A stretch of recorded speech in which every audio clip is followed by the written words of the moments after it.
बाबा जी की प्यारी सास संगत जी राधा स्वामी। एक बार बुजुर्ग पति पत्नी थे। उन्होंने बड़े महाराज जी से नामदान ले रखा था।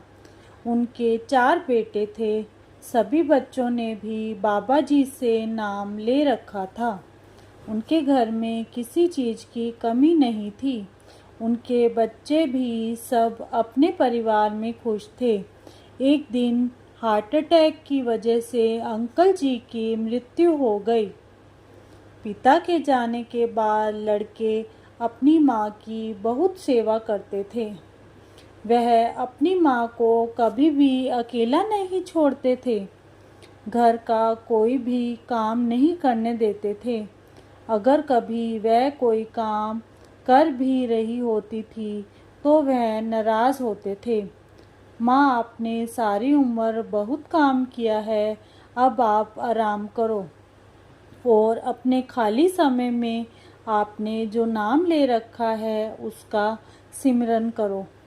उसके सभी बच्चे उससे बहुत प्यार करते थे। वह सबसे प्यार से बोलती थी और अपने पोते पोतियों वगैरह से बहुत प्यार करती थी। उसके बच्चों ने उसको पैसे की भी कोई कमी नहीं होने दी। हमेशा उसको अपनी कमाई में से कुछ न कुछ देते रहते थे।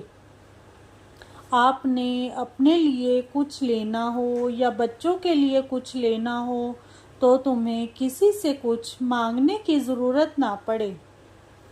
वह अपने बच्चों के साथ बहुत खुश थी। वह सत्संग जाती थी और सेवा भी करती थी। अपना ज़्यादा समय गुरु घर में ही गुजारती थी।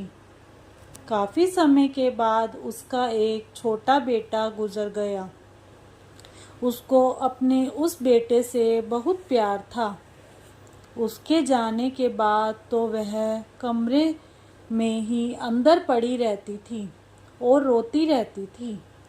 ना कुछ खाती थी, ना ही कुछ पीती थी। सभी माँ जी को बार बार कुछ खाने के लिए कहते तो वह कहती, मुझे जब खाना होगा तब खा लूँगी। वह इसी गम में पड़ी रहती थी, ना किसी से कुछ बात करती थी।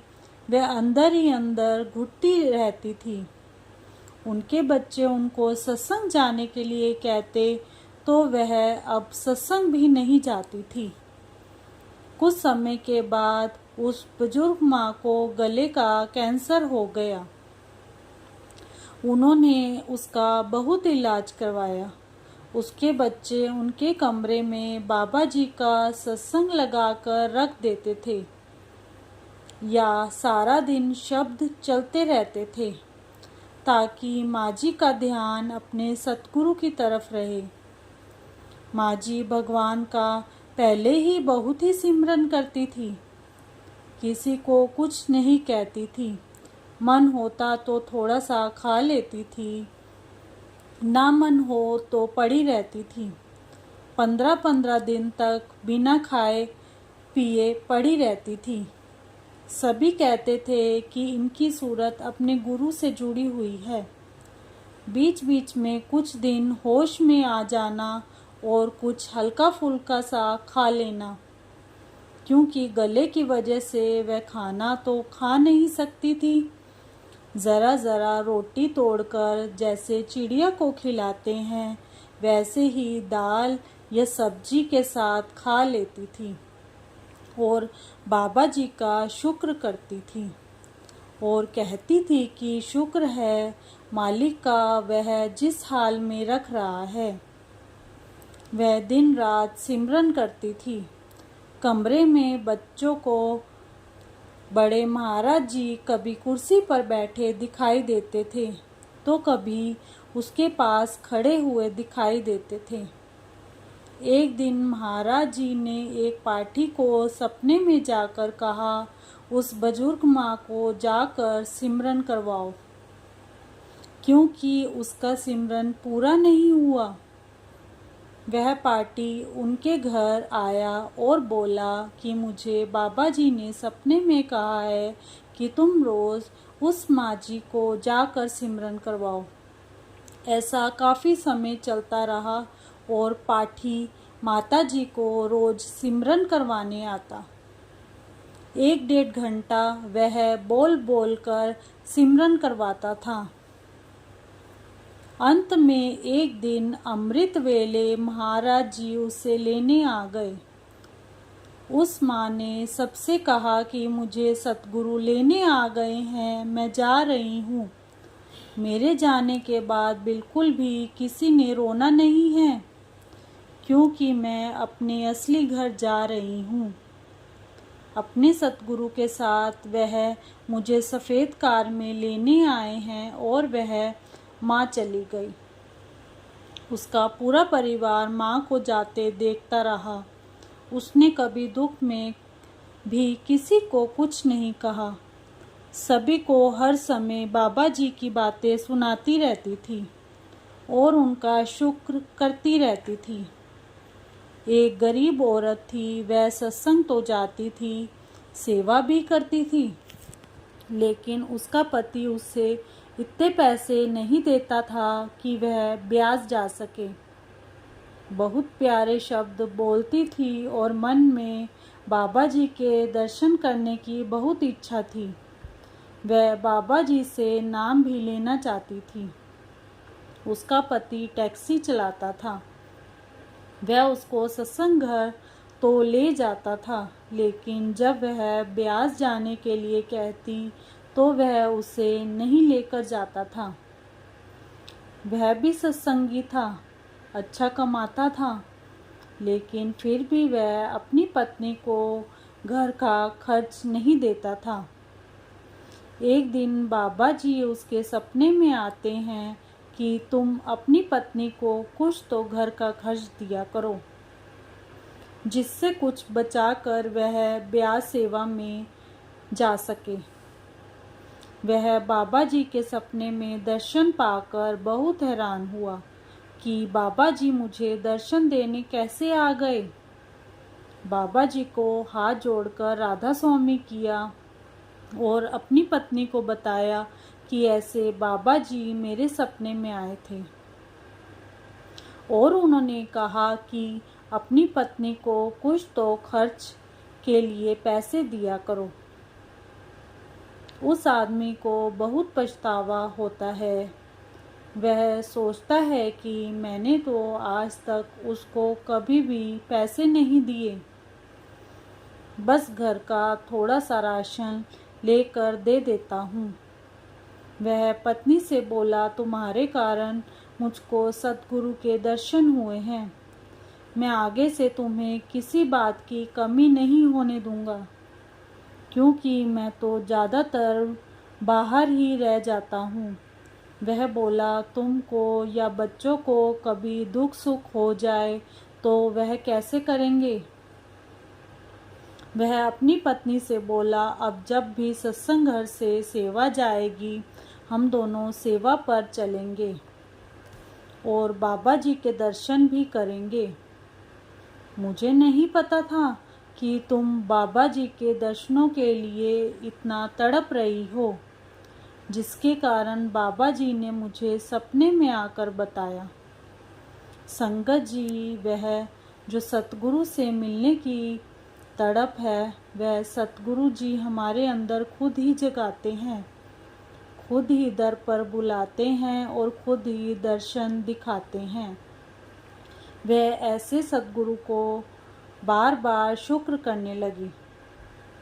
राजा पीपा एक धनी राजपूत था और कुछ वर्षों से राजगद्दी पर बैठा था। एक बार उसके दिल पर परामर्थ का चाप पैदा हुआ, क्योंकि उसे जीवन में खालीपन सा महसूस होने लगा था। अमीरों और वजीरों को इकट्ठा करके पूछा कि क्या इस वक्त कोई महात्मा है। उन्होंने कहा कि कबीर साहिब और गरीबदास जी तो चोला छोड़ चुके हैं। अगर इस वक्त कोई महात्मा है तो जूते गांठने वाला संत रविदास है। जो आपके महलों के पास ही रहता है। अब राजा मन में सोचने लगा कि क्या करूं? परमार्थ भी जरूरी है। अगर खुल्लम खुल्ला जाता हूँ तो राज्य पलट जाएगा, लोग विरुद्ध हो जाएंगे। दिल में प्रेम था, इसलिए सोचा कि कहीं संत रविदास अकेले मिले तो उनसे नाम ले लूं। आखिर एक दिन ऐसा मौका आया जब कोई त्योहार था और सारी प्रजा गंगा स्नान के लिए चली गई थी। इधर राजा अकेला था, उधर संत रविदास जी का मोहल्ला सूना था। कोई भी घर पर नहीं था। राजा छिपकर संत रविदास जी के घर गया और अर्ज की, गुरु महाराज नाम दे दो। संत रविदास जी ने चमड़ा भिगोने वाले कुंड में से पानी का एक चुल्लू भरकर राजा की तरफ बढ़ाया और कहा, राजा ले यह पी ले। राजा ने हाथ आगे करके ले तो लिया, लेकिन चमड़े वाला पानी क्षत्रिय, राजपूत और फिर राजा कैसे पीता? खुली आस्तीनों का कुर्ता पहना हुआ था। इधर उधर देखा और पानी बाहों के बीच में गिरा लिया। मन में सोचा कि आज तो बड़ी मुश्किल से बचा हूँ। संत रविदास जी ने देखा, लेकिन ज़बान से कुछ ना कहा। राजा चुपचाप सिर झुकाकर झोपड़ी से बाहर आ गया। इधर उधर देखा कि कोई देख तो नहीं रहा। ऐसा ना हो कि कोई देख ले और सबको पता चल जाए कि राजा जूठे गांठने वाले के घर जाता है। पर सब लोग अभी त्योहार में व्यस्त थे, सब गलियां खाली थी। राजा जल्दी जल्दी अपने महल में वापस आ गया। राजा घर आ गया। दिल में कहने लगा कि इसने तो आज मुझे चमार बना लेना था। मैं बहुत मुश्किल से बचा हूँ। उसी वक्त धोबी को बुलाया और हुक्म दिया कि इसी वक्त इस कुर्ते को खड़े घाट धोकर लाओ। धोबी कुर्ते को घर ले गया। उसने दाग उतारने की बहुत कोशिश की, पर सब कोशिशें व्यर्थ गई। फिर अपनी लड़की से कहा कि ये जो दाग है इनको मुंह में लेकर चूसो ताकि ये निकल जाएं और कुर्ता जल्दी साफ हो जाए, ताकि राजा नाराज ना हो। लड़की मासूम थी, वह दाग चूसकर थूकने की बजाय अंदर निगलती गई। नतीजा यह हुआ कि लड़की का अंदर पर्दा खुल गया। अब वह ज्ञान ध्यान की बातें करने लगी। धीरे धीरे सारे शहर में खबर फैल गई कि अमुक धोबी की लड़की महात्मा है। आखिर राजा तक बात पहुंच गई। दिल में लगन तो लगी हुई थी, सो एक रात वह धीरे धीरे धोबी के घर जा पहुंचा। लड़की राजा को देखकर हाथ जोड़कर उठकर खड़ी हो गई। राजा ने कहा, देख बेटी, मैं तेरे पास भिखारी बनकर आया हूँ, मंगता बनकर आया हूँ, राजा बनकर नहीं आया।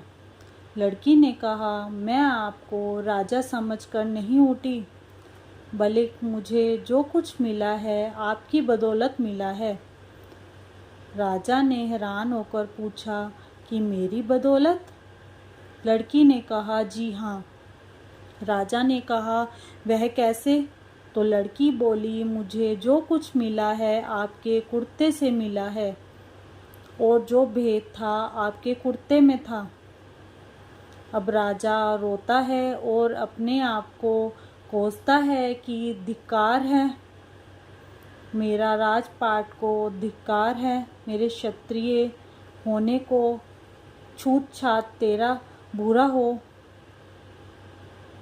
जिसने मुझे परमार्थ से खाली कर दिया। जब ठोकर लगी तो लोक लाज जाति पाति की परवाह ना करता हुआ सीधा संत रविदास जी के पास पहुंचा और हाथ जोड़कर अर्ज की कि गुरुदेव वह चरनामत फिर बख्शो। संत रविदास जी ने कहा, अब नहीं। जब तू पहली बार आया था तो मैंने सोचा कि तू क्षत्रिय राजा होकर मेरे घर आया है। तुझे वह चीज़ दूं जो कभी नष्ट ना हो। वह कुंड का पानी नहीं था, अमृत था। सचखंड से आया था। मैंने सोचा कि मैं रोज पीता हूँ, आज राजा भी पी ले। लेकिन तूने चमड़े का पानी समझकर घृणा की और कुर्ते पे गिरा लिया। रविदास जी ने उसे संतावना देते हुए कहा, चिंता ना करो, मैं तुझे अब नाम सिमरन दूंगा। प्रेम और विश्वास से अभ्यास करना, वह अनमोल खजाना तुम्हें अंदर से ही मिल जाएगा।